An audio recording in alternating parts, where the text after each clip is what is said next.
저희들에게 또 이렇게 귀한 하루 허락하여 주시고 예배함으로 오늘의 시작을 아버지 하나님 우리에게 이끌어 주심을 감사합니다. 주님 부르신 거룩한 예배의 자리, 우리의 마음과 정성을 다하여 주의 영광을 위하여 나아가게 하여 주시옵시고, 말씀을 통하여 주님을 더 알기 원합니다. 그리고 주님께서 우리를 위하여 행하신 모든 일들을 기억하기 원합니다. 구원받았음에 감사하게 하시고, 말씀으로 하나님 우리의 심령이 먼저 반석 위에 서 있게 하시고, 또 하나님 이로 인하여 우리의 가정과 또 하나님 우리가 살아가는 모든 자리가 주의 반석이 되게 하여 주시옵소서.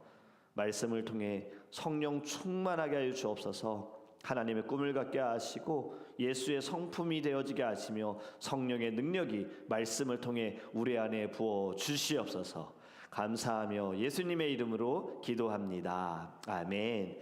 오늘 우리에게 하나님의 말씀 함께 보겠습니다. 누가복음 11장 23절부터 26절의 말씀입니다. 누가복음 11장 23절에서 26절의 말씀입니다.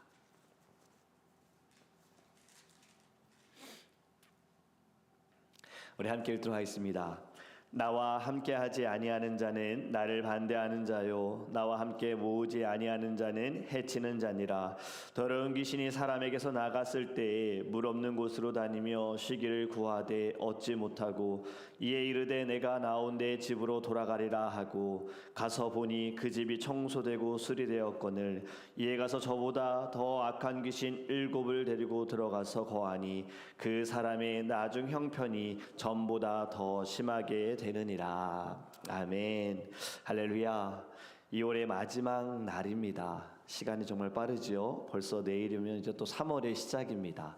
여러분, 어떻게 2025년 계획하고 또 주님께 결단한 일들 잘 이루며 또 여러분들의 삶 가운데 나타내며 살고 계시는지 우리 한번 생각하면서, 또 은혜로운 3월을 맞이하면서 또 새 마음과 새로운 출발로 나아가기를 간절히 원합니다. 여러분, 오늘의 본문을 보면요, 어떠한 일이 먼저 있느냐, 예수님께서 말을 하지 못하는 병자를 고쳐주십니다. 이 사람이 말을 못하는 것이 정확하게 오늘 본문에 보면은 귀신으로 인하여서 말을 하지 못하는데, 예수님은 그 귀신을 내어 쫓으셨다라고 말씀합니다. 이제 말을 못하는 자가 말을 하게 되어졌어요. 그래서 사람들이 다 놀라워합니다. 그런데 보니까 어떤 사람들은 예수님이 고치시고 귀신을 내어 쫓으신 것이 저가 귀신들의 두목인 바알세불의 힘을 얻어가지고 행했다라고 이야기를 하고 있고, 어떤 사람들은 예수님을 시험하여 하늘에서 내리는 표징을 보여달라고 이야기합니다.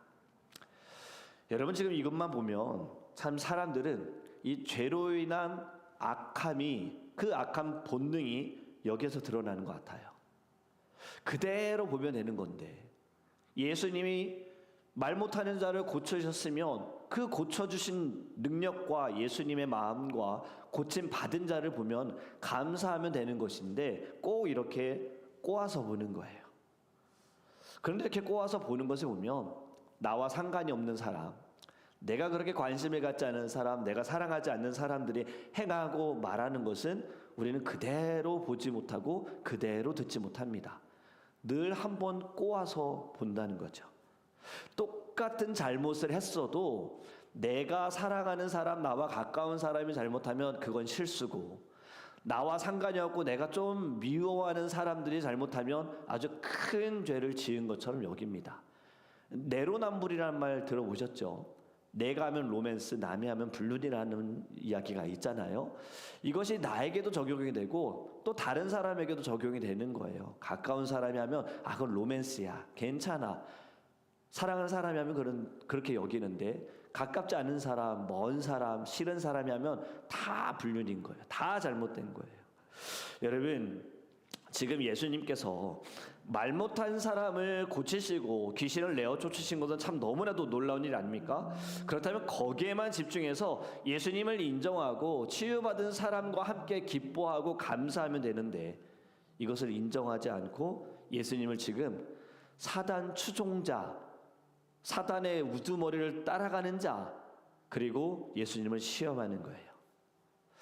늘 예수님의 기적을 본 사람들의 반응을 보면 세 가지로 좀 나눠볼 수가 있어요. 첫 번째는 놀라워합니다. 예수님의 기적을 보고 정말 감탄하는 거예요. 그런데 거기까지예요. 감탄만 하지 믿음으로는 전혀 반응하지 않는다는 거죠. 단지 기적이 신기할 뿐이기 때문에 마술사가 마술을 행해서 와 신기하다 이 마음처럼 그냥 예수님이 행하시는 기적이 놀랍다라고 여기는 사람이 있어요. 오늘 본문처럼 비난하는 사람들이 있습니다. 늘 그냥 공격하는 거예요. 예수님이 좋은 일 해도 그것은 좋은 일이 아니고 예수님께서 놀라운 일들을 행하셔도 그것 또한 그냥 다 악하게 보면서 비난하는 자들이 있어요. 마지막은요, 늘 표적을 구하는 사람들이 있습니다. 예수님의 능력을 보면서 더 큰 증거를 보여달라고, 더 큰 일들을 보여달라고 이야기하는 사람들이 있다는 거죠. 여러분, 이렇게 사람들이 나눠지는 것을 보면요, 하나님의 기적을 보고도 믿지 않는 것도 참 대단한 겁니다. 그리고 그것 또한 얼마나 우리가 악한 자라는 것을 알게 한다는 거죠.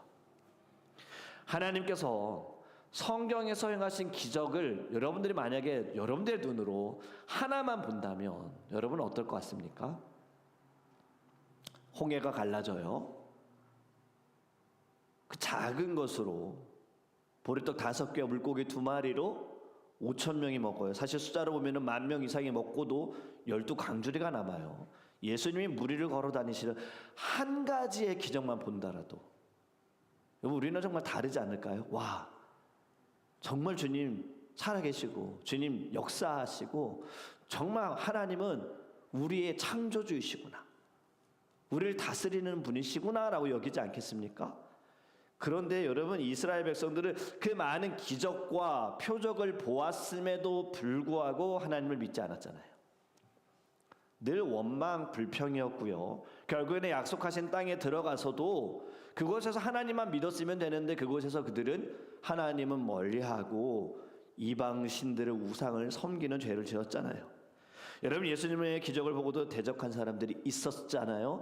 이것처럼 사람은 정말 악하고 보고도 믿지 않는 어리석음이 있다는 거죠.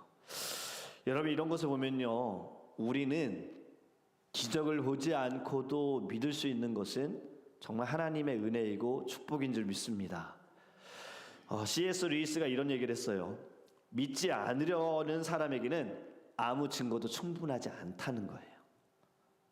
믿지 않으려는 자들에게는 어떤 기적을 보여주더라도, 하나님이 능력을 행하시고 예수님께서 막 죽은 자를 살리신다 하더라도 그들 믿지 않는다는 거예요. 여러분, 문제는요, 기적이 아닙니다. 믿음에 있다는 거죠. 우리는 늘 세상을 볼 때에, 다른 사람들을 볼 때에 하나님의 마음으로 보기를 간절히 원합니다. 그대로 보면 되는 거예요. 말씀하신 대로, 나타내신 대로 우리는요, 그대로 보고 그것을 가지고 국률한 마음과 애통하는 마음과 하나님을 믿고서 순종하는 저와 여러분이 되기를 간절히 원합니다. 더 이상 좋은 일을 악한 일로 만들지 않았으면 좋겠어요. 꼬아서 보고 꼬아서 말하는 건요, 하나님의 은혜를요 자꾸 우리가 부정적인 것으로 사단의 능력을 나타내는 것과 똑같은 거예요. 하나님께서 행하신 이 모든 일들, 하나님의 선하신 뜻과 하나님의 때에 나타난 이 모든 것들에 대해서 하나님이 하시지 않은 것처럼 우리 말하는 것도 여러분, 이건 죄입니다.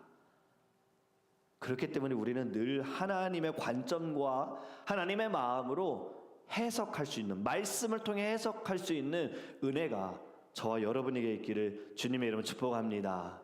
여러분, 예수님께서 그들의 생각을 하시고 17절부터 이런 말씀들을 이제 하시는데요, 예수님이 바알세불의 힘으로 귀신을 내어 쫓았다라고 하는 말이 논리적으로 맞지 않다라는 것을 가르쳐 주십니다. 이것을 이렇게 얘기하시죠. 사단의 나라에서 사단들도 자기들끼리 싸우지 않는다라고 말씀하세요. 사단들도 자기들의 나라를 확장하게 하기 위하여, 자신들의 나라가 더욱더 커지게 하기 위해서 사람들을 어떻게든 유혹하고 믿는 자들을 하나님과 멀어지게 해서 자기들의 편으로 만들려고 하기 때문에 자기들끼리는 굉장히 똘똘 뭉쳐있다라고 예수님이 말씀하십니다. 그렇기 때문에 귀신을 내어 쫓는 능력은 저들의 힘으로 하는 것이 아니라 하나님의 능력과 하나님의 권세로 되어진다는 것을 가르쳐 주십니다. 그리고 또 이런 얘기를 하십니다. 하나님의 나라가 이미 임했다라고 하세요. 여러분, 예수님께서 이 땅에 오시고 예수님이 사역하시는 순간부터 이곳에는 하나님의 나라가 임하기 시작한 겁니다. 하나님의 나라는요, 우리가 생각할 때 어느 날 갑자기 오는 것이 아닙니다. 지금 예수님의 능력은 하나님의 나라가 임했다라는 것을 보여주는 증거가 되어지는 거예요. 그런데 아직 완성이 된 것은 아닙니다. 하나님의 나라가 언제 완성이 되느냐? 하나님의 나라로 올라가신 주님께서 다시 오시겠다라고 말씀하셨죠? 그 다시 오시는 그날에 하나님의 나라가 완성이 되어집니다. 이 땅에 구주로 구원자로 이제 오시는 분이 아니라 다시 오실 주님은 심판자로 오셔서 모든 사단, 모든 마귀, 악한 권세들을 무적행으로 쫓아버리시고 새하늘과 새 땅을 이루시는 그때가 하나님의 나라가 완성이 되어지는 거예요. 여러분, 우리는 이 소망을 가지고 살아가기를 간절히 원합니다. 우리는 다시 오실 주님을 기다리는 거예요. 언제 오실지 모릅니다. 이미 이 땅에는 하나님의 나라가 있는데, 말씀으로 하나님의 나라가 역사되어지고 있는데 완성되어지는 그 순간까지요, 여러분, 우리는 절대로 포기하지 말고 힘든 순간에도 인내함으로, 그것을 인내할 수 있는 것은 주님의 나라를 바라보며 다시 오실 주님을 소망하며 나아갈 때 우리 안에 인내를 부어 주실 줄 믿습니다. 그리고 또 이렇게도 말씀하세요. 21절 22절에 보면요, 강한 자가 무장을 하고 자기 집을 지킬 때에는 그 소유가 안전하되 더 강한 자가 와서 그를 굴복시킬 때에는 그가 믿던 무장을 빼앗고 그의 재물을 나누느니라. 사단이 세상을 지배하는 것처럼 보일 수 있지만요, 사실 사단은 예수님의 발 아래에 무릎을 꿇는 존재입니다. 세상이 가끔 이렇게도 보입니다. 사단이 예수님과 동등된 자리에 있다라고 세상은 이야기를 해요. 왜냐하면 늘 사단이 예수님을 대적하기 때문에 그 대적이 마치 동등된 자리에 있다라고 보지만, 사실은 여러분, 성경적으로 볼 때 절대 동등될 수가 없습니다. 왜냐하면 우리가 이미 말씀을 나눴듯이 예수님을 보는 귀신들이 어떠합니까? 벌벌 떱니다. 두려워합니다. 당신이 나와 무슨 상관이 있나이까? 우리를 멸하러 왔나이까? 라고 반응하지 않습니까? 그리고 예수님의 말 한마디로 내어 쫓기잖아요. 돼지떼 들어가잖아요. 여러분, 아무리 힘 있는 사단일지라도요, 예수님보다 높을 수도 없고 같은 위치에 있을 수도 없다는 거예요. 우리가 아는 십자가의 사건도 주님께서요, 이 땅에 오셔서 사역을 하시다가 정말 그 처참한 사형 제도인 십자가에서 죽으심도 세상은 사단이 이겼다라고 이야기하지만 사실은 그렇지 않습니다. 하나님의 뜻이 이루어지는 사건이고 우리를 구원하시기 위해 죽으셔야만 했던 예수님께서 순종하심으로 십자가에 스스로 올라가신 거죠. 그렇기 때문에 이 또한 우리를 향하신 승리의 순간이라는 거죠. 십자가를 통해 사단을 패배시키시고 부활을 통하여 승리하신 예수님의 모습을 우리 보기를 간절히 원합니다.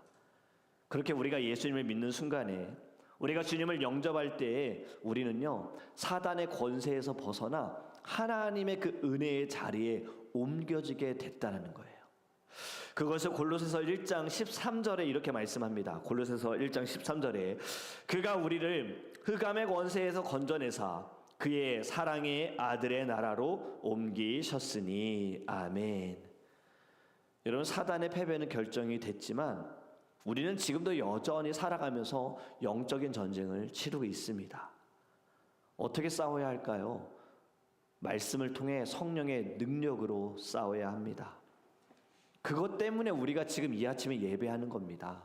성령의 능력을 받기 위해 예배하는 것이고, 성령의 능력을 받기 위해 말씀을 묵상하고 기도하고 간절히 주님 앞에 엎드리는 거예요. 여러분, 이 아침에 성령의 능력을 받고 여러분들 모든 삶의 영적인 전쟁에서 승리하시기를 간절히 원합니다. 23절부터 오늘 읽은 본문의 말씀 이렇게 말씀합니다. 나와 함께하지 아니하는 자는 나를 반대하는 자요 나와 함께 모으지 아니하는 자는 해치는 자니라. 아멘. 여러분, 이 세상을 볼 때 중립적인 것, 굉장히 평화로운 것처럼 보이죠. 중립적인 것, 뭔가 싸움과 분열을 일으키지 않는 것처럼 보이지만 신앙에는 중립은 없습니다. 신앙에는 절대로 중립할 수도 없습니다. 지금 예수님께서 정확하게 말씀하십니다. 예수님과 함께하지 아니하는 자는 반대하는 자라고 말씀하십니다. 예수님을 반대하는 자, 나와 함께 모으지 아니하는 자는 해치는 자라고 말씀하시죠. 여러분, 중립적인 것은요, 결국에는 예수님께는 하나님을 반대하는 것과 같은 거예요. 예수님을 믿지만 세상적인 것도 포기할 수 없습니다라는 중립적인 태도, 예수님을 포기한 겁니다. 교회를 다니진 않지만 예수님 반대하지도 않아요. 그분 좋은 분이에요 라고 말하는 것도 결국에는 하나님을 반대하는 거예요. 여러분, 그 다음에 하신 말씀 너무나도 중요한 말씀이에요. 지금 말씀을 듣고 나서의 마음, 응답 받고 나서의 태도, 은혜 받고 나서의 자세, 변화되고 나서의 삶에 대해서 지금 정확하게 우리에게 보여주시는 거네. 깨어있지 않으면 어떤 일이 벌어지냐. 24절 25절입니다. 더러운 귀신이 사람에게서 나갔을 때 물 없는 곳으로 다니며 쉬기를 구하되 얻지 못하고 이에 이르되 내가 나온 내 집으로 돌아가리라 하고 가서 보니 그 집이 청소되고 수리되었거늘. 아멘. 여러분, 예수님께서 지금 말씀하시는 것이 귀신이 떠나갔어요. 그 마음 가운데서 떠나갔어요. 그런데 귀신이 돌아다니다 보니 어디 갈 데가 없으니 내가 있던 곳으로 돌아가자 해서 돌아가 보니까 비어져 있다는 거예요. 깨끗하게, 어쩌면 저는 이렇게 느껴져요. 나를 환영하기 위해 나를 위해서 청소해놨네. 나를 받아들이려고 그냥 아무도 들이지 않았네라고 여겨지는 거예요. 그리고 어떻게 얘기하십니까? 26절입니다. 이에 가서 저보다 더 악한 귀신 7을 데리고 들어가서 거하니 그 사람의 나중 형편이 전보다 더 심하느니라. 전에는 한 귀신이었는데 지금은 7 귀신을 데리고 들어갔다고 이야기하십니다. 전보다 상황은 더 안 좋아졌다라는 거죠. 여러분, 무엇이 문제입니까? 비어진 것이 우리는 좋다고 여길 수 있으나 비어진 것만 된 것이 문제인 거예요. 그 다음이 문제인 거예요. 여러분, 비어진 마음이 무엇으로 채워졌어야 할까요? 성령으로 채워졌어야 합니다. 예수님이 그 안에 계셨어야 합니다. 말씀과 기도로 채워졌어야 하는 거예요. 하나님의 꿈이 심겨져 있어야 되는 거예요. 그런데 비우기만 했지 예수님을 모시지 않으니 귀신들이 들어와서 야, 우리를 위한 장소야, 우리를 위해 비어져 있어 하고 머물게 됐다는 거죠. 여러분, 앞에서 말씀드렸던 것처럼 중립은 없다 그랬잖아요. 주님은 없고 다른 것도 없다고 주장하는 사람들 아직 몰라서 그렇습니다. 종교의 칸에 어떤 종교라고 쓸 때 무교라고 쓰는 사람들이 있는데 사실 이 세상에 무교는 없습니다. 무교라고 쓰는 사람들은 무엇을 믿을까요? 자기 자신을 믿지요. 신이라는 존재를 믿지 않지만 자기가 신인 거예요. 내가 열심히 해보면, 내가 열심히 배워보면, 내가 성실하게 해보면 다 될 거야 라는 이 마음이 결국에는 나를 믿는 겁니다. 여러분, 우리는 신앙생활할 때 중립이 없다라는 것은 결국에는 모든 것이 하나님의 그 은혜 아래서 무너져 내릴 수 있다라는 것을 우리는 알아야 합니다. 지금 말씀하고 있는 것이 정말 중요한 것이 무엇이냐면 다음이 중요한 거예요.